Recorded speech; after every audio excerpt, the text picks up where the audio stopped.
Salut, c'est Matt. Écoute, j'ai uploadé une vidéo là récemment sur ma chaîne, je sais pas si tu l'as vue. Donc le titre en fait c'est 8 ans après retour en France. Donc ça pourrait être intéressant en fait que tu regardes cette vidéo là si tu l'as pas déjà vue. Je vais te mettre le lien dans le i comme info là en haut à droite.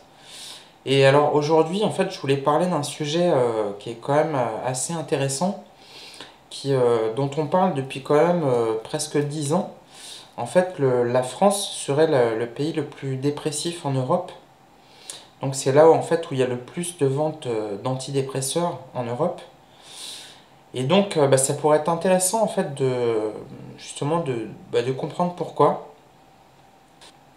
Alors j'ai fait quelques recherches et je suis tombé sur un rapport de l'ONU qui fait plus de 100 pages.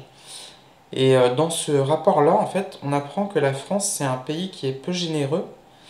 Et si on peut comparer avec un autre pays, par exemple, la Thaïlande a un niveau de générosité qui est 5 fois supérieur. Alors, la France, c'est un des pays d'Europe qui a le plus fort taux de suicide. Chaque année en Europe, il y a environ 35 000 suicides. Et la France représente à elle seule environ 10 000 suicides. Donc il y a un Français sur 20 qui a déjà essayé de se suicider.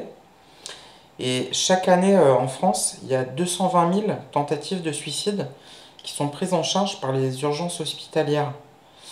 Et un truc aussi qui m'a surpris, c'est que le suicide, c'est la première cause de mortalité des 25-34 ans.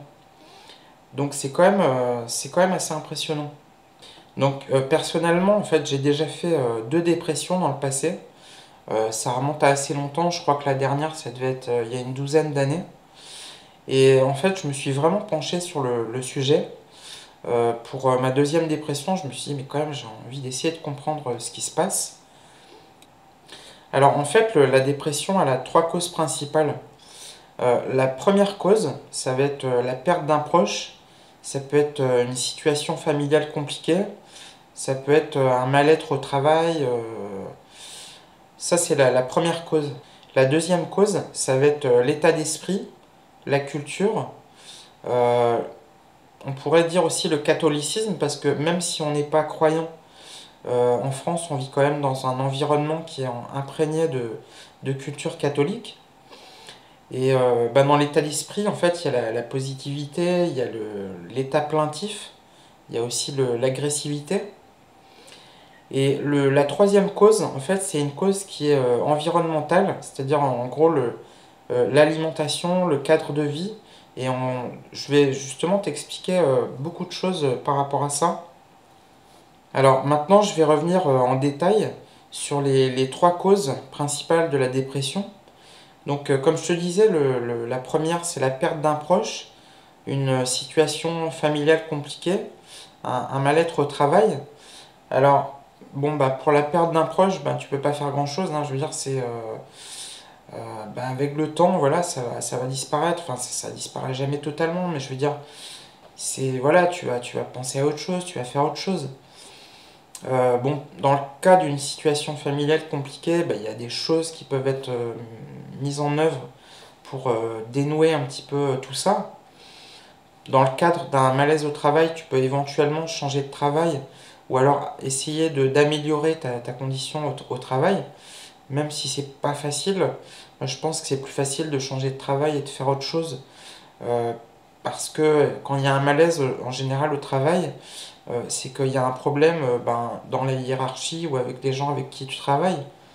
Alors, il y a quand même un truc en France qui est intéressant, c'est que d'aller voir un psy, en fait, tu peux avoir une gratuité de la prise en charge via la Sécu, et donc t'as rien à payer.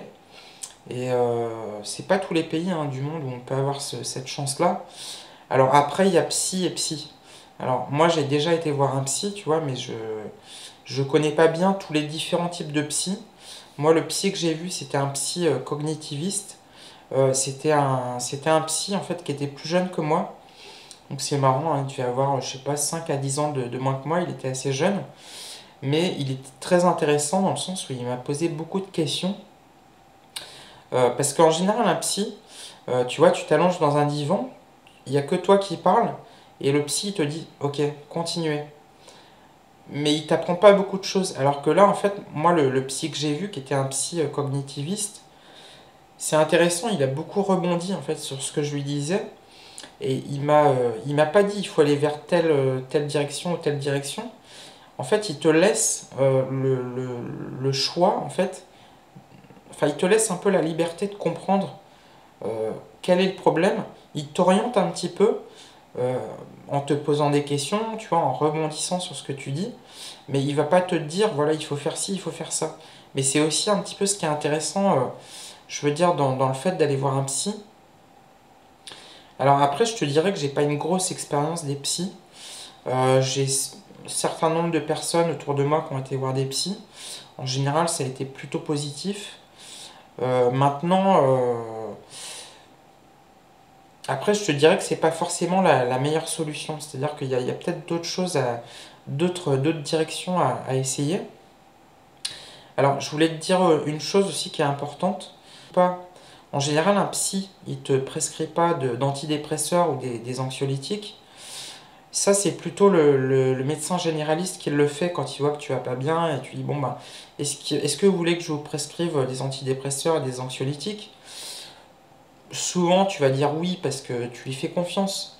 Mais moi, si je peux vraiment te donner un conseil, n'accepte pas ça. C'est-à-dire qu'il peut les prescrire éventuellement, mais ne va pas à la pharmacie les acheter, quoi. Pourquoi? Parce que tu vas pas aller mieux avec ça, tout simplement. C'est pas une solution, finalement, à la dépression. C'est une façon de vendre des pilules, des gélules, enfin des médicaments, quoi. En gros, qui vont t'apporter quoi? Bah, pas grand-chose. Surtout que les antidépresseurs, ils ont en fait ce qu'on appelle des side effects. Je sais plus comment on dit en français, des effets secondaires. Ils ont des effets secondaires qui fait que ça peut avoir l'effet inverse de l'effet escompté. Et on s'est rendu compte que, par exemple, dans les tueries de masse aux États-Unis, en particulier dans les lycées, nombreux étaient les tueurs en fait qui étaient sous traitement d'antidépresseurs.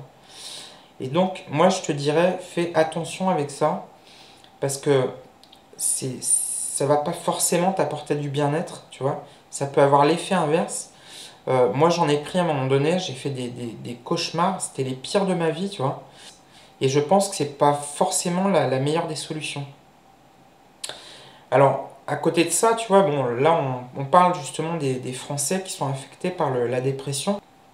Ils sont pas affectés dû à la perte d'un proche. Tu vois, parce que la perte d'un proche, ça arrive en Angleterre, en Allemagne, en Italie, en Espagne. Donc c'est bien qu'il y a quelque chose de différent qui se passe en France. Alors, la deuxième cause, en fait, ça va être l'état d'esprit, la culture, le catholicisme. Mais là, encore une fois, c'est pas une chose qui est vraiment propre à la France. C'est-à-dire que le catholicisme, si tu vas en Allemagne, en Italie, en Espagne, le catholicisme, il est là aussi, il est présent. Tu vois, même si tu es athée, comme je te disais tout à l'heure, tu es quand même imprégné dans une culture qui est catholique. Et même si tu t'en rends pas compte, hein, même si tu es très athée, enfin je veux dire agnostique, il y a des choses que tu te rends même pas compte qui sont un héritage en fait de la culture catholique. Pourquoi? Parce que tout le monde le fait, et comme tout le monde le fait, en fait, personne ne remet en cause ces choses-là. Donc maintenant, on va parler de la troisième cause de la dépression. Et c'est des causes qui sont quand même largement sous-évaluées, alors que pourtant c'est des causes qui sont très importantes. En particulier l'alimentation et le cadre de vie. Alors, il faut savoir un truc, c'est que là, je vais te parler de changer d'habitude. C'est quelque chose qui est difficile à faire, parce qu'on aime bien avoir nos petites habitudes et on est habitué depuis des années. Et parfois, le fait de changer, tu vois, deux, trois trucs, hein, t'as pas besoin de changer tout dans ton environnement, mais le fait de changer deux, trois, quatre trucs, ça peut changer beaucoup de choses dans les résultats que tu vas obtenir. La dépression, elle est souvent liée à un épuisement du système nerveux. Et tu vas avoir un manque d'apport de sang au cerveau. Et justement, c'est intéressant, c'est notamment plusieurs heures après la consommation de gluten. Et justement, qu'est-ce qui est propre à la France? Alors, c'est pas propre que à la France, mais c'est surtout en France. Les Français, c'est des gros consommateurs de gluten. Pourquoi? Parce qu'ils mangent beaucoup de pain, ils mangent beaucoup de pâtes, ils mangent beaucoup de pizza, ils mangent des gâteaux, etc. Et évidemment, dans tous ces produits-là, il y a beaucoup de gluten. Et il y a des études en fait qui ont montré que après l'ingestion de gluten, ben en fait, bon, il faut savoir un truc, hein, c'est que le gluten, c'est une molécule complexe. C'est-à-dire que tu vois, dans les fruits et les légumes, c'est des molécules simples. Tu vois elles sont directement assimilables en fait par l'organisme. Et c'est pour ça que la digestion de fruits et légumes, elle est très rapide. Tu vois, c'est 20, 30, 40 minutes. Alors que l'ingestion, là on parle du gluten, donc ça vient du blé. Le blé, donc c'est une céréale. Euh, pour décomposer une molécule de gluten, parce qu'en fait c'est ça le principe de la digestion, c'est de convertir des molécules complexes en molécules simples qui puissent être utilisables par la cellule. Parce que nos cellules, elles peuvent rien faire en fait de molécules complexes. C'est-à-dire que ça pollue le sang. Et c'est un petit peu l'inconvénient du gluten. Pourquoi? Parce que de nos jours, peut-être que c'était le cas avant, mais en tout cas de nos jours, on constate particulièrement, c'est qu'il y a beaucoup de gens en fait qui ont une porosité de la barrière intestinale. Et donc la barrière intestinale, c'est quoi? C'est-à-dire que quand tu manges, tu vois, ta nourriture, elle descend vers l'estomac, ensuite elle va descendre vers les intestins. Et c'est au niveau des intestins, en fait, que vont se faire les échanges entre le milieu intérieur et le milieu extérieur. Parce que pour toi, en fait, les intestins, c'est le milieu intérieur, parce que c'est à l'intérieur de ton corps. Mais la nourriture, quand elle est dans les intestins, elle n'a pas encore passé dans le sang. Et justement, ce passage-là, alors, et c'est justement intéressant, c'est pour ça que nos intestins, il y a une surface qui est absolument colossale, c'est-à-dire que c'est la surface d'un terrain de tennis. Et en fait, nos intestins, en fait, il y a plein de villosités qui font des allers-retours comme ça, des petites... alors, c'est pas facile à t'expliquer sans un schéma, mais en gros, nos intestins sont incroyablement grands. Et en fait, c'est le lieu d'échange qu'il y a en fait entre le milieu intérieur et le milieu extérieur. Donc quand tu manges, ta nourriture va descendre vers les intestins et les vitamines et les minéraux que tu as consommés vont passer en fait dans le sang au niveau des intestins et vont aller nourrir le sang. Et puis, enfin, c'est pas le sang, c'est les cellules, hein, mais les cellules se trouvent dans le sang. Et donc, euh, nos cellules ne peuvent se nourrir que de molécules simples. Et le gluten, c'est une molécule qui est très très complexe. Donc le gluten, s'il n'est pas correctement dissous par l'estomac, parce que dans l'estomac, on a des sucs gastriques qui permettent de dissoudre justement les molécules pour faire passer des molécules complexes à des molécules simples. Il faut savoir un truc aussi, c'est qu'on pense que... On sait en fait que, tu vois, il y a des gens qui sont allergiques au gluten, qui sont intolérants au gluten. Mais ce qu'on imagine moins, en fait, c'est que il y a presque 100% des gens qui sont intolérants au gluten, sauf que ça ne provoque pas de manifestations importantes au point qu'on s'en rende compte et qu'on ait l'impression d'être malade. Mais finalement, le gluten, il va provoquer quoi? Il va provoquer il va faire que tu es moins concentré, que tu es un petit peu plus fatigué. En quelque sorte, tu vois, que tu as les idées moins claires, que tu as un petit peu de ce qu'on appelle du brouillard mental. Et ce brouillard mental, il est provoqué par quoi? Il est provoqué par le fait que le gluten, du fait que ce soit des molécules complexes, une fois qu'elles passent dans le sang, tu vois, comme ta barrière intestinale, en fait, des fois, elle peut être poreuse. Et c'est malheureusement souvent le cas de nos jours. Euh, en fait, il y a des molécules complexes qui vont passer dans le sang. Donc ça pollue le sang. Les cellules peuvent rien en faire. Donc comme ces molécules-là, elles sont dans le sang, il circule. Il a un mécanisme propre, en fait. Il bouge des pieds au cerveau, enfin partout, dans les bras, dans le torse, etc. Et donc le sang que tu as au niveau du cerveau, si tu fais rentrer des molécules complexes au niveau de ton intestin, elles vont au bout d'un moment se retrouver au niveau de ton cerveau. Et donc ce qui se passe, c'est que tu vas te retrouver en fait avec des molécules complexes dans ton cerveau qui vont venir polluer en quelque sorte tes idées. Tu vois, tes idées, ton aptitude à être concentré, ton aptitude à être bien, ça va nuire en fait à ton bien-être. Donc, si je peux vraiment te donner un conseil, c'est que tu peux faire le test toi-même, tu vois, si tu peut-être que tu me crois pas parce que tu dis ouais, c'est qui ce mec-là, il n'a pas la légitimité pour parler de ça. Mais écoute, moi je vais te dire un truc en fait. J'ai observé beaucoup de gens qui ont fait le test. Tu vois, il y a eu un test sur un site et en fait, moi j'ai participé à ce test-là et en fait on faisait une semaine avec beaucoup de gluten et une semaine sans gluten. Et ben, je peux te dire que c'est incroyable la différence que tu vas ressentir quand tu vas te faire ta semaine sans gluten. Parce qu'on a tendance à dire, ouais, mais moi ça va, je suis pas intolérant au gluten, je mange des pâtes, je me sens pas mal. Mais c'est vrai, tu vas pas avoir un gros mal-être, mais ça va pas dans le sens du bien-être non plus, quoi. Et c'est vraiment intéressant. Fais ce test-là. Alors peut-être pas une semaine, hein, tu peux faire 3 jours avec beaucoup de gluten. Donc tu te fais en masse des pâtes, du pain, de la pizza, des gâteaux. Et puis 3 jours après, tu te fais 3 jours sans gluten. Et donc ben là, tu vas pas consommer du tout de produits à base de blé. Tu vas te focaliser sur des légumes, des fruits. Tu peux manger du riz, des pommes de terre, voilà. Et tu vas voir qu'il y a une grosse différence dans ton ressenti en fin de compte.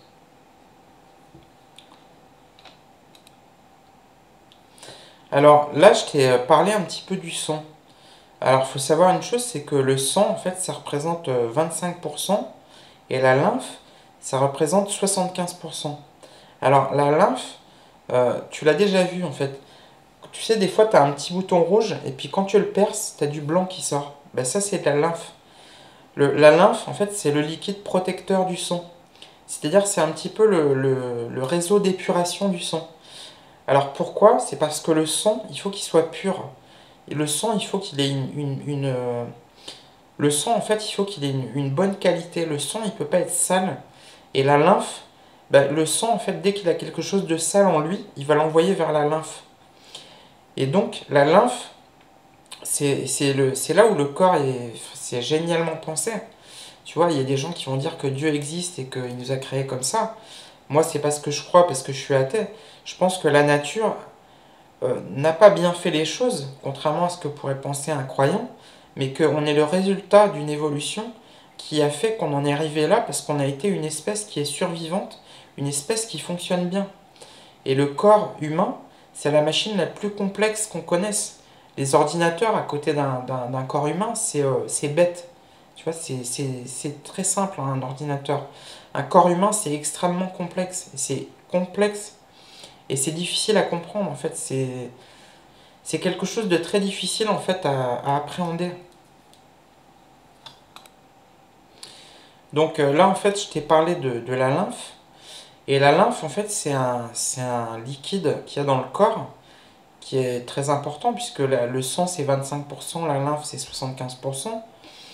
Et la lymphe est chargée de toxicité. Pourquoi? Parce que le sang ne peut pas être trop toxique. Parce que si le sang est toxique, on va aller vers la mort. C'est-à-dire que le pH du sang, il doit être à peu près de 7,4. Tu vois, le pH, tu connais, tu as déjà vu ça en cours de chimie, de physique quand tu étais au collège. Bon, bah, le pH du sang, il doit être à peu près à 7,4. Alors, ça peut monter un peu au-dessus, un peu en dessous, mais si tu vas un peu trop en bas ou un peu trop en haut, euh, le sang, il va plus être bon, il va plus assurer ta survie, et ça va être rapidement la mort. Et c'est à ça que sert la lymphe. La lymphe, c'est un liquide en fait qui va recueillir un certain nombre de produits toxiques. Alors, des toxiques, hein, il y en a plein. C'est par exemple les pesticides que tu vas avoir dans les fruits et les C'est par exemple les pesticides que tu vas avoir dans les fruits et les légumes. Ça peut être la cigarette, ça peut être l'alcool, ça peut être un certain nombre de choses. En fait, c'est des produits en fait qui sont acides parce que acidité et toxicité, c'est la même chose. Et donc, alors par rapport à la lymphe, autant le sang, il a un mécanisme propre de circulation, tu vois, parce qu'il faut qu'il fasse le sang, il faut qu'il circule des pieds au cerveau.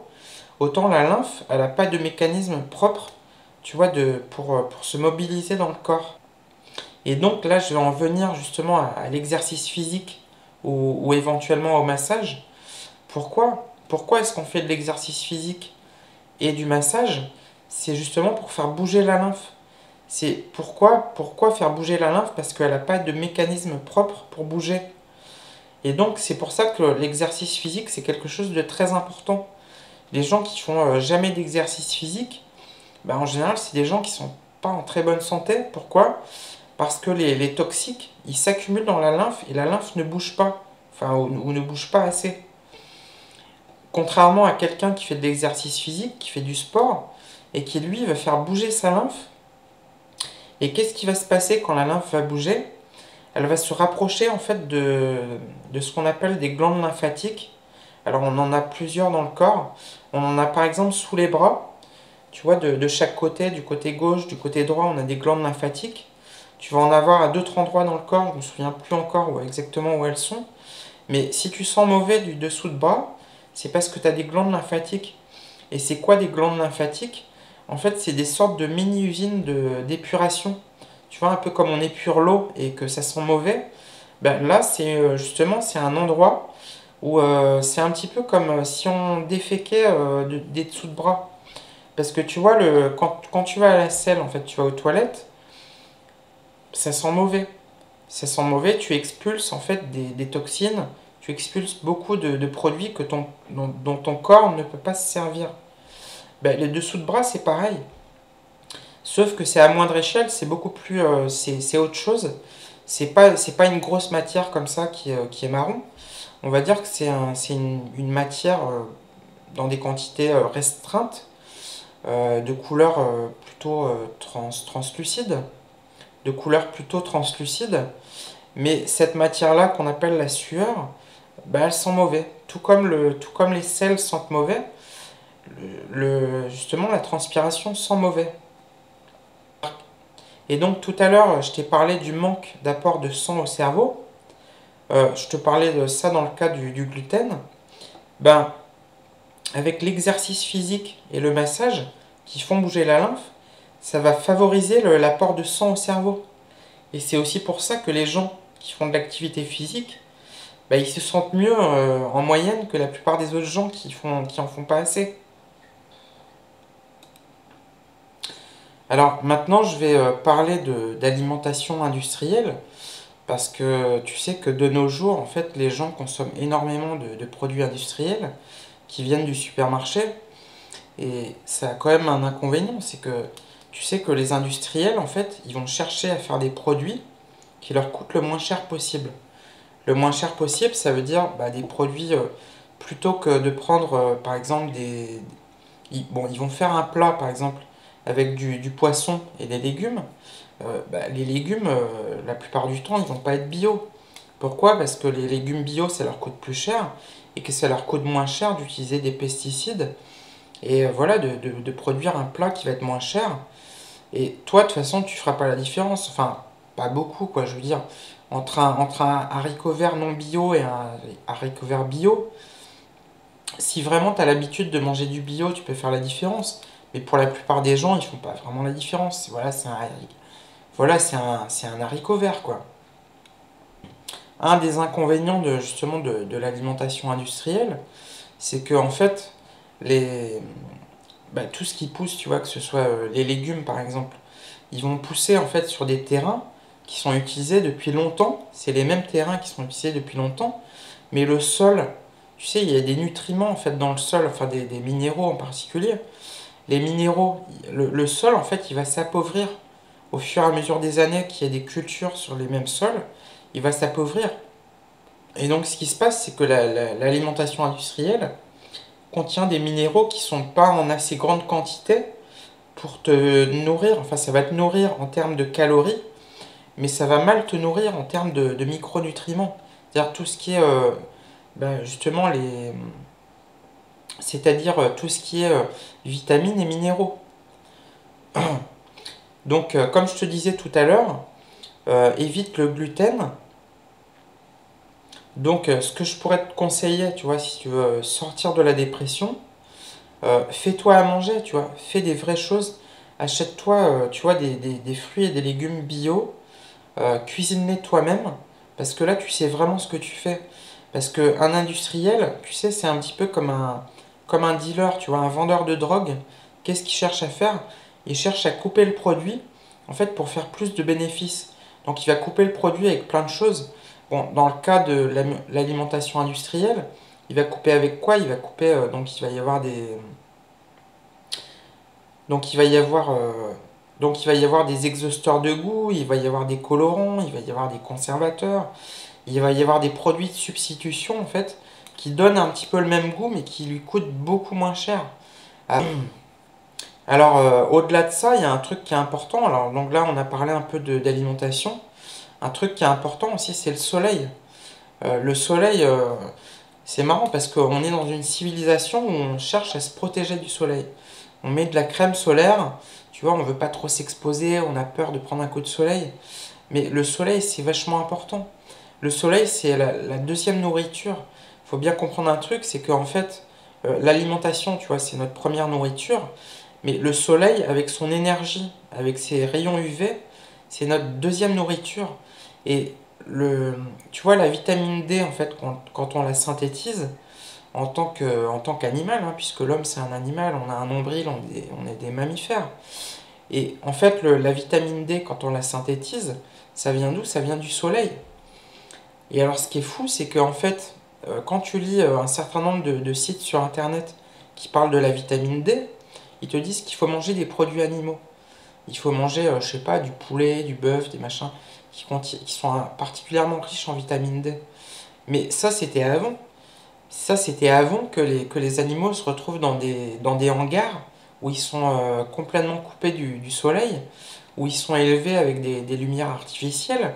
Euh, Même les bœufs, maintenant, ils sont dans des hangars où ils sont, je veux dire, ils sont pas en train de brouter de l'herbe dehors au soleil. Comment veux-tu que eux, ils aient de la vitamine D? Comment veux-tu que eux, ils te retransmettent la vitamine D qui sont synthétisées? C'est pas possible. À un moment donné, il manque le soleil. Donc le soleil, c'est vachement important. Et moi, un conseil que je peux te donner, tu vois, si t'es en dépression, va prendre le soleil. Une demi-heure par jour, même une heure, c'est encore mieux. Mais va prendre le soleil, c'est vachement important. Et ce qui est incroyable, c'est que les gens, qu'est-ce qu'ils font en fait quand ils vont en vacances? Ils mettent de la crème solaire. C'est-à-dire qu'ils se protègent du soleil. Alors qu'ils en ont plus que besoin. Parce que dans notre société, de mou dans notre parce que dans notre société, tu vois, de métro, boulot, dodo, qu'est-ce qu'on fait?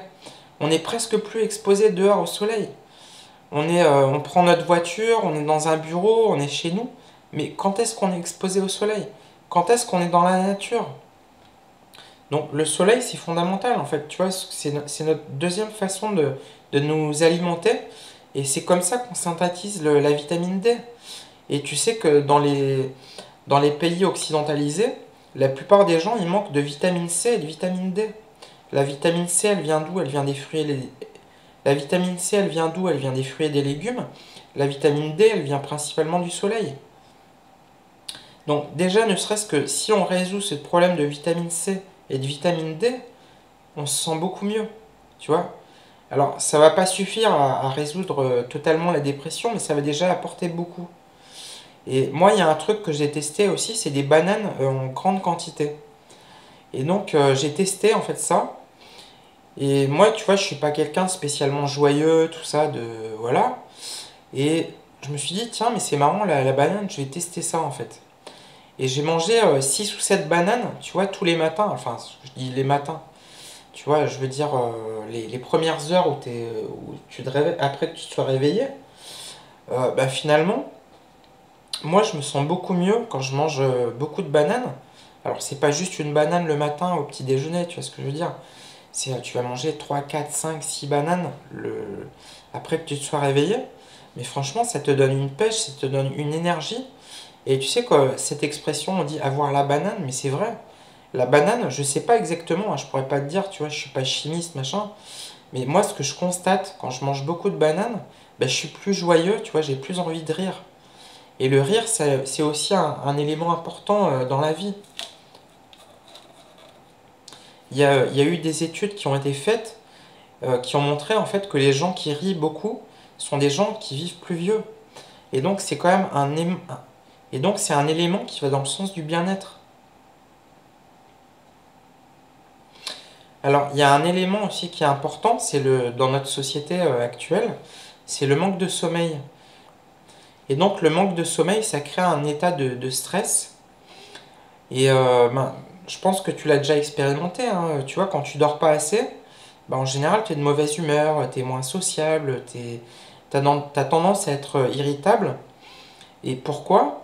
Parce qu'en fait, le sommeil, c'est le moment en fait, de la journée, enfin là, en l'occurrence de la nuit, où on détoxifie en fait le corps. Et ça, c'est vachement important. C'est-à-dire que si tu dors mal, si tu laisses pas assez ton corps se reposer, tu donnes pas à ton corps l'occasion de détoxifier assez. C'est-à-dire que la charge toxique dans ton corps va augmenter et tu vas être pas bien, tu vas être agressif, tu vas être irritable, tu vas être fatigué. Tu sais, les toxiques, ça peut venir de beaucoup de choses, hein. Ça peut venir de l'environnement, d'un air pollué, d'une alimentation avec beaucoup de pesticides, d'une alimentation, euh, d'une alimentation qui va être trop riche en produits carnés, c'est-à-dire en viande, etc. Ça peut aussi venir des médicaments. Les médicaments en général ça se sait assez peu, mais les médicaments c'est quand même majoritairement toxique. Moi quand j'ai compris ça, tu vois, il y a 4 ans, mais je me suis dit, ah, d'accord, je vais plus prendre aucun médicament. En plus, à côté de ça, j'essayais des médecines un petit peu alternatives, tu vois, comme les huiles essentielles. Et je me suis dit un truc, mais en fait, je vais essayer aucun médicament, aucun substitut, rien du tout. Et en fait, si je suis malade, je vais rien prendre. Et ça fonctionne. Ça fonctionne. Notre corps, c'est une machine qui est tellement géniale qu'on n'a pas besoin de se soigner. On n'a pas besoin d'apporter des choses de l'extérieur. Le corps s'en occupe. Pour un peu que tu lui donnes du repos. Et c'est pour ça que je te parle de sommeil. Le repos, c'est un moment qui est essentiel en fait. Si tu as un bon repos, tu vois, si tu te reposes bien, après tu vas être moins stressé dans ta journée et ça se passe beaucoup mieux en fait. Et donc le no drugs, tu vois, le no médicament, le fait de ne pas prendre de médicaments, euh, justement ces dernières années, j'ai pas été malade pendant 4 ans. Tu vois, j'ai évité les hôpitaux, j'ai évité les médicaments, j'ai évité tout ce qu'on appelle les services de santé. Et les services de santé, finalement, on en pense ce qu'on veut, hein. Euh, Moi, tu sais, j'ai étudié la question en fait pendant 3 ans. J'ai fini par comprendre beaucoup de choses. Après, j'aurais envie de te dire, fais la cuisine toi-même. Tu vois, ne délègue pas ta santé aux autres. Parce qu'en fait, quand tu manges des plats tout préparés, quand tu manges des burgers, des pizzas, finalement, c'est des choses qui sont déjà préparées. Alors, je te dis pas le pizzaiolo du coin de la rue, hein. Je te parle de pizzeria surgelée industrielle. Je te parle en fait que tu es en train de déléguer ta santé à des gens. Parce que tu sais, comme je te disais au début de cette vidéo, on est ce qu'on mange. On est ce qu'on mange et on cultive ce qu'on est. Donc, suivant ce que tu cultives, suivant ce que tu manges, tu vas être une personne légèrement différente. Tu sais, moi je pense qu'on a été un petit peu trop vite et trop fort dans des directions qu'on n'aurait pas dû prendre. C'est-à-dire que quand on a commencé à s'intéresser à la gastronomie, à la cuisine, on a été dans toutes les directions, on a testé plein de trucs. C'est vrai qu'on a sorti des choses magnifiques au niveau du goût. Mais c'est pas parce que les choses sont très bonnes au niveau du goût qu'elles sont bonnes pour ta santé et pour ton corps. Et c'est tout le problème. C'est-à-dire que moi, si je vais manger au McDonald's, je mange un Big Mac, franchement, je trouve que c'est pas mauvais. Ça passe bien. Tu vois, j'ai faim, je le mange avec plaisir. Le problème, c'est que mon corps, il est pas trop content quand je lui envoie un McDonald's dans mes intestins. Pourquoi? Parce qu'il y a plein de gluten. Parce qu'il y a des produits, en fait, comme la viande, tu vois, qui sont... parce qu'il y a des produits où, voilà, il y a des pesticides dans la salade, il y a dans la viande, tu sais que les bœufs de chez McDonald's, ils sont pas bien traités. Justement, ils grandissent dans des hangars à l'abri de la lumière. Comment est-ce que tu vas être en bonne santé si tu manges de la merde en fait? Le constat, il est tout simple. On est ce qu'on mange. Donc, si tu veux être vivant, si tu veux kiffer ta vie, si tu veux être vraiment dans la joie, dans la bonne humeur, mange une alimentation qui est vivante. Mange pas des trucs morts qui sont plein de trucs dégueulasses. Voilà, bah écoute, je pourrais en parler pendant des heures, hein. J'ai étudié la question pendant 3 ans. Je te referai d'autres vidéos un peu je te referai d'autres vidéos en fait sur ce sujet. Mais je voulais te dire en fait, cultive-toi, tu vois, par rapport à ce que je t'ai dit. Fais des recherches toi-même, essaye de comprendre par toi-même et tire-en des conclusions, tu vois, par toi-même.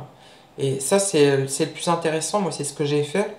Et j'ai compris des choses vraiment fondamentales. C'est des choses qu'on ne nous dit pas parce qu'évidemment, dans le système dans lequel on vit, on n'a pas toujours intérêt à ce que les gens comprennent un petit peu comment le système fonctionne. Mais si tu te renseignes, si tu prends un peu de recul finalement sur la vie que tu as, je peux t'assurer que ça va faire une grosse différence en fait sur les résultats que tu vas avoir. Voilà, bah écoute, je te dis à bientôt pour une prochaine vidéo. Tu peux t'abonner si c'est pas déjà fait. Tu peux mettre un petit like, un petit pouce vers le haut si tu as aimé cette vidéo ou un petit pouce vers le bas si tu l'as pas aimé. Et voilà, bah écoute, je te dis à bientôt. Allez, salut, ciao!